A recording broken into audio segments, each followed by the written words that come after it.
Hi, I'm Shadow Witch, and welcome to my circle.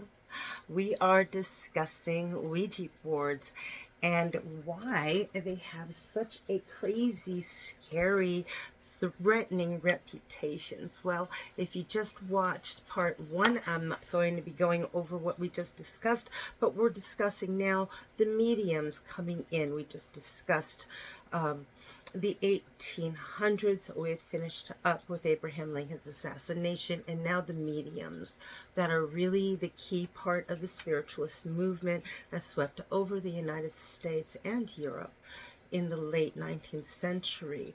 Well, the very first woman that we have as a medium, the very first medium in written history was the woman of Endor, written about in 1 Samuel chapter 28, verse 3 to 25. She is reputed to have existed at the time of around 1100 BCE. She was a woman that King Saul, went and sought out, so she could speak to the spirit of Samuel, who had passed. He had been a prophet and he needed advice. And so that's the first example we have of a medium connecting those that had passed on. Please don't make the mistake of thinking every witch is a medium or every medium is a witch. Some people have a remarkable talent and choose to contact the dead, and others of us that choose to do witchcraft and work with the herbs and spells and candle magic and all that kind of stuff, we may very easily be able to communicate with the dead, but we choose not to. So understand, mediums deal with the dead, and witches deal with a lot of other things and not necessarily crossover. So asking is perfectly acceptable.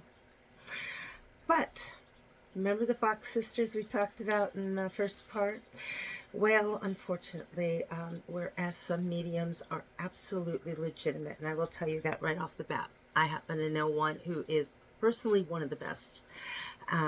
Very legitimate, can give comfort to those that are seeking some type of connection with loved ones on the other side.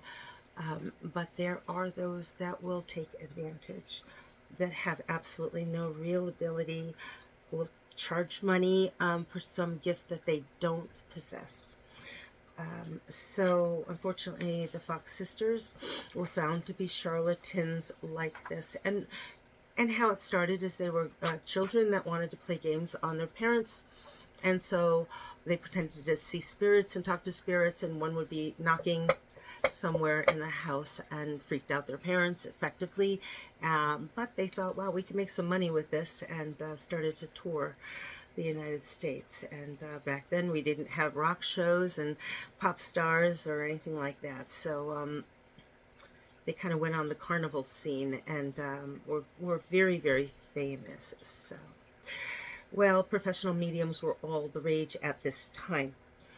Life in the 1800s, turn of the 1900s, 20th century, it is important to understand life at that time. No electricity. Houses were lit in the evening with candles or oil lamps or eventually gas lighting. No electricity, so no TV, no internet. I know, can you imagine? Radio came later.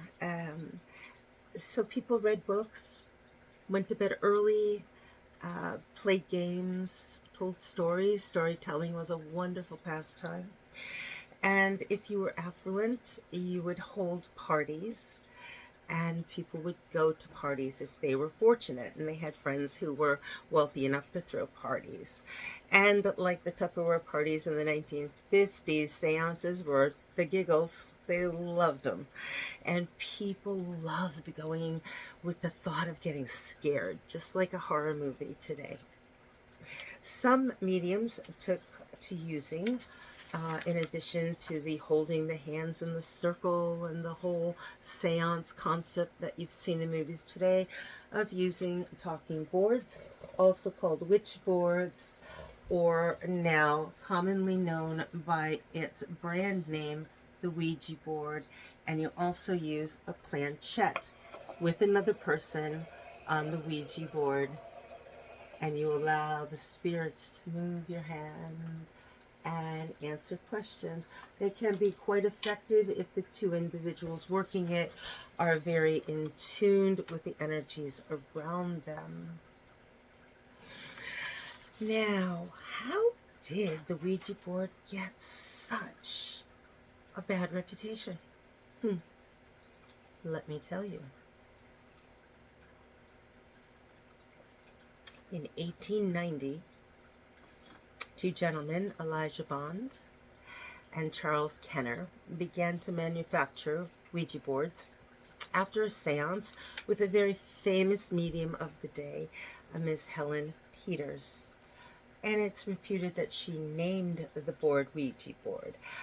That particular story is one of literally dozens of stories of how the board got its name. I've heard that it was named by the patent officer that walked in the room at the U.S. Patent Office. I've heard so many stories. Which one is true? I don't think anybody really knows. And what Ouija means, again, at least a dozen different explanations, from good luck to yes to, somebody's child's name. Again, I don't think anybody really knows. In 1891, though, William Fuld buys the rights to the game, records a patent in the U.S. Patent Office, and then starts to market the game. And it is a board game. It is marketed as a parlor game. But how he marketed it was extremely clever. I personally think it's one of the most genius marketing campaigns we've ever seen in the United States. He marketed it in advertising and in articles that he had written in newspapers, large newspapers from New York City to Philadelphia, Chicago, Washington, D.C., Boston. And with the hotbed of spiritualism flowing throughout the country, keep in mind, before this, you had to be fairly wealthy to be able to hire a medium to come to your home to perform and for your guests. Well, he put this out at a reasonable price. It was a few dollars, and the average person could buy it. And of course, the marketing was this new talking oracle board. You can contact your loved ones, but be careful. You may open a portal and invite in something dark, something evil, and so on and so forth. You've probably heard those exact same words repeated time and again today by people you know who have actually used the board. Sold countless, somewhere between 750,000 and 1 million in 6 months before Halloween. So you no longer needed to be wealthy or to know a wealthy person to or be invited to a grand party to go to a seance. You just only needed a talking board and a friend and a quiet place, and you could be contacting loved ones and perhaps getting a little closure. So the Ouija board. Today, and for many decades, it has been sold by toy companies. I think at one time Milton Bradley. This is sold today by Hasbro Gaming. There's really nothing more scary about this game than using a pendulum. Using any type of device that we use to speak to our angels, to speak to our loved ones, our loved ones on the other side that we loved and trusted in this lifetime, and we love and trust on the other side. Nothing evil is going to come through there, no portals, nothing is going to come in and control you, because if they could, they would. It's simply a child's game. Or is it? Well, I hope this helped put some of your fears to rest. I'm Shadow Witch. Thank you for joining my circle, and I hope you have a really awesome, spooky night. And go find that Ouija board.